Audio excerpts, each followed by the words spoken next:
Named after Isaac Newton, Newtonian fluids are defined as fluids whose shear stress is linearly proportional to its shear strain.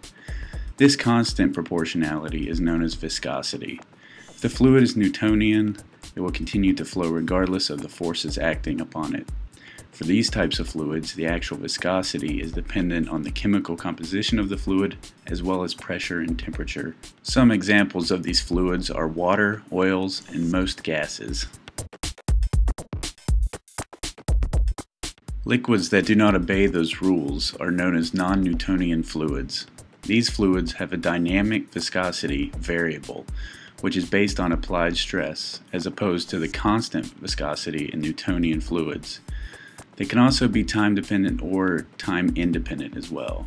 When stress is applied, the non-Newtonian fluids rearrange their atoms in such a way that it behaves like a solid. In the case of non-Newtonian fluids, the effects will only last as long as the stress is applied.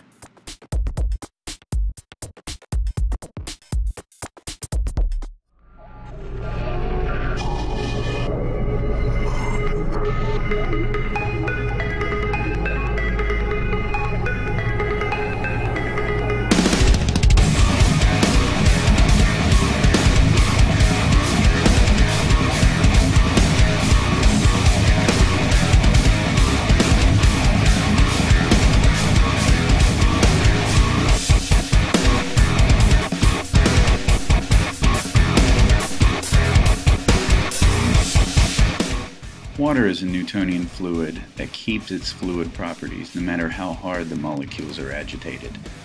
Unless its chemical composition, pressure, or temperature are changed, its viscosity will stay the same under stress.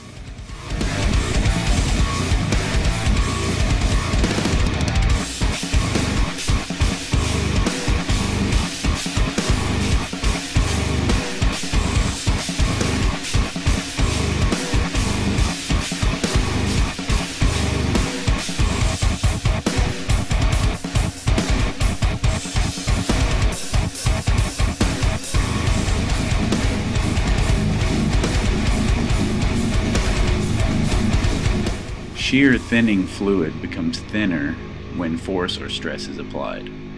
The oscillating speaker provides enough stress for the ketchup to start to turn to liquid, but it mostly stays solid due to its composition.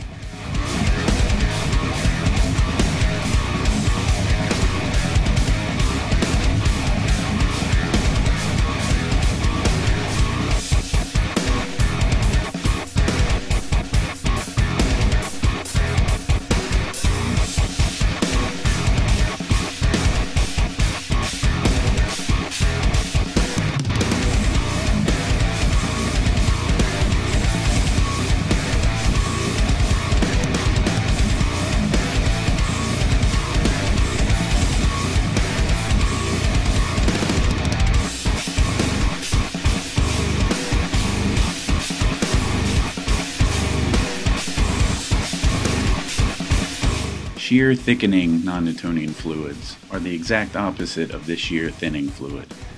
The more stress put on the fluid, the more it begins to behave as a solid. The oscillating speaker provides enough stress to make it behave in a sort of middle ground between solid and liquid. Although I've only scratched the surface of the concept of fluid dynamics, it's a very in-depth and interesting science that, whether you know it or not, we see it every day.